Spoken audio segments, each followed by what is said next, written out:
মাহদী কখন আসবে, না কবে ঘটবে সেই থেকে ইমাম মাহদীর আবির্ভাব।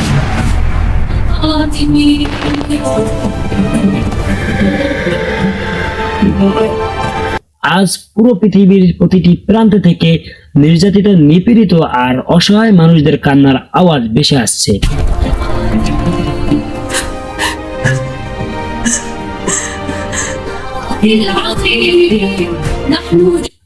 মজলুমের প্রতিটি চোখের ফোঁটা আজ যেন একটি নাম জপছে, মাহদী।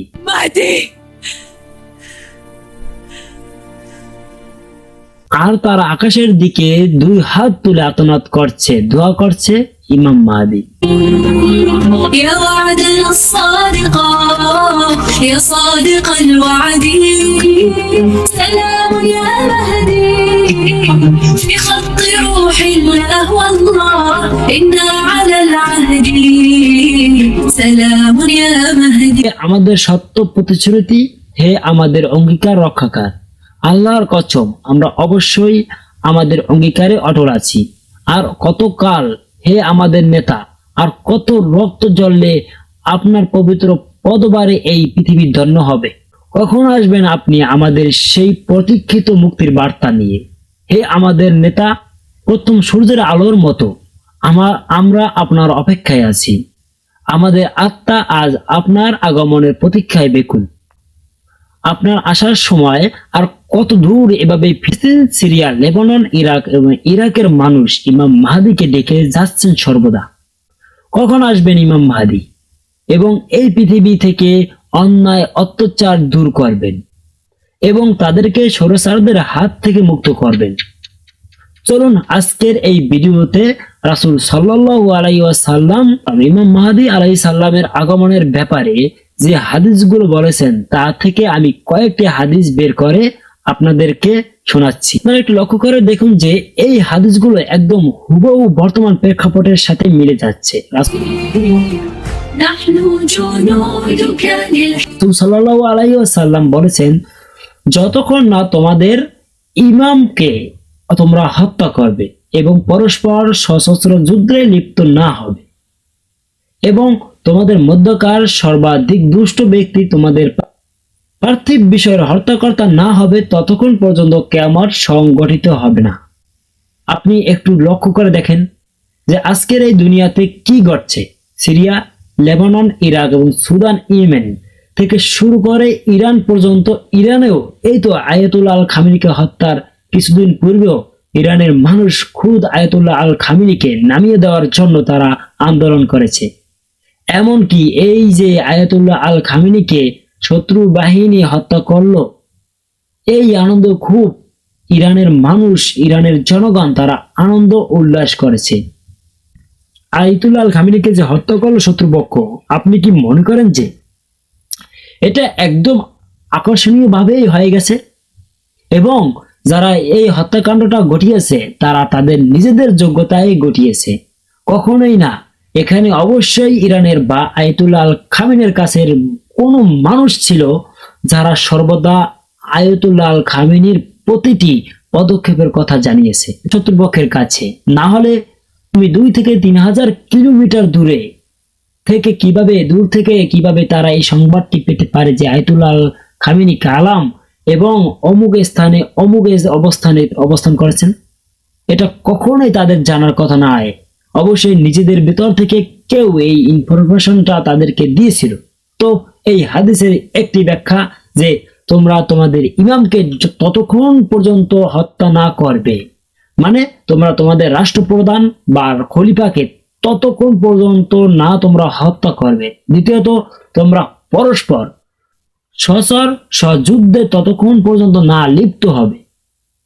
তো এখন আপনি এই যে আজকের এই পরিস্থিতির দিকে তাকিয়ে দেখেন, এখানে আজ ইরান, ইসরায়েলের এবং আমেরিকার যে যুদ্ধ, এই যুদ্ধে ইরানকে দমানোর জন্য তোমরাই অমুসলিমদের সাথে হাত মিলিয়েছে এবং সারা বিশ্বের মুসলিম দেশগুলো তাকিয়ে তাকিয়ে তা দেখে। দ্বিতীয়ত, তোমাদের মধ্যকার সর্বাধিক দুষ্ট ব্যক্তি এবং তোমাদের পার্থিব বিষয়ের হত্যা করতে হবে। আপনি আজ মধ্যপ্রাচ্যের দেশগুলোর দিকে একটু তাকিয়ে দেখুন, যাদের হাতে আজ উম্মার ভাগ্য, যাদের উপরে মুসলিম উম্মা আজকে নির্ভর করে থাকে, তারা কাদের ইশারায় উঠছে বসছে। যাদের নাম চাইলে অ্যাবিউসের মতো জঘন্যতম কর্মকাণ্ডে লিপ্ত থাকার ঘটনা রয়েছে এবং নিজেদের হত্যাকর্তা বানিয়ে নিয়েছে।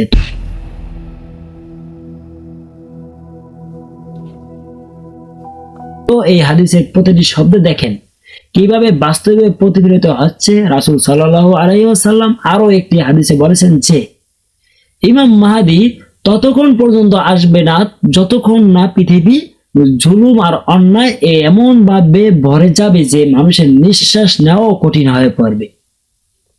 আপনি কি কোথাও দেখবেন যে কোনো খ্রিস্টান জাতি আজ দেশ হারা? কোথায় কেউ দেখবেন যে ইহুদিরা আজ নিরাপদ নয়? বৌদ্ধ বা হিন্দু ধর্মাবলম্বী কি আজ কি বিশ্বের কোথায় নির্যাতিত বা নিবারিত না?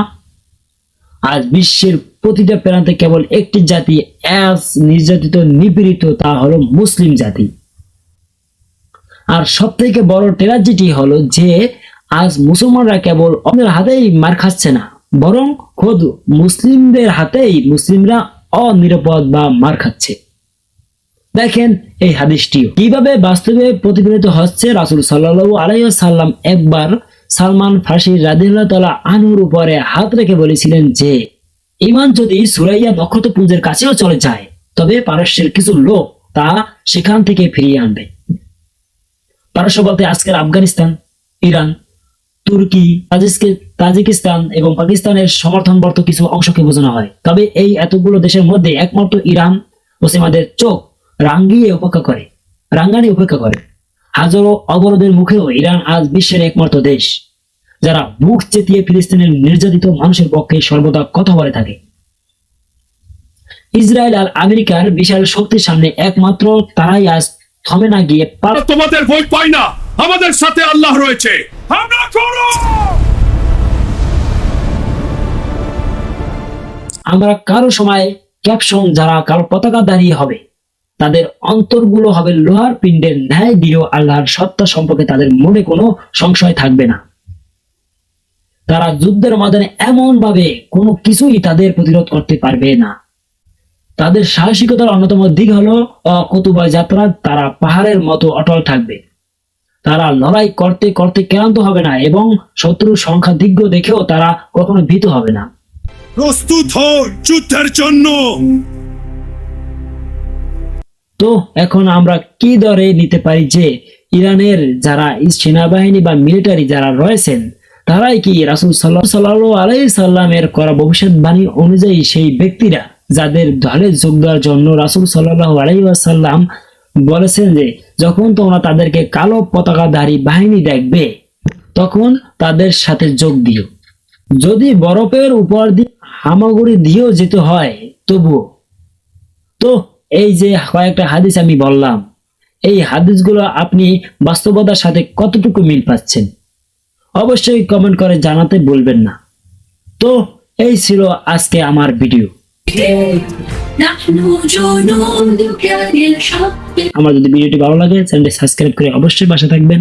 আসসালামু আলাইকুম। يا مهدي يا وعدنا الصادقا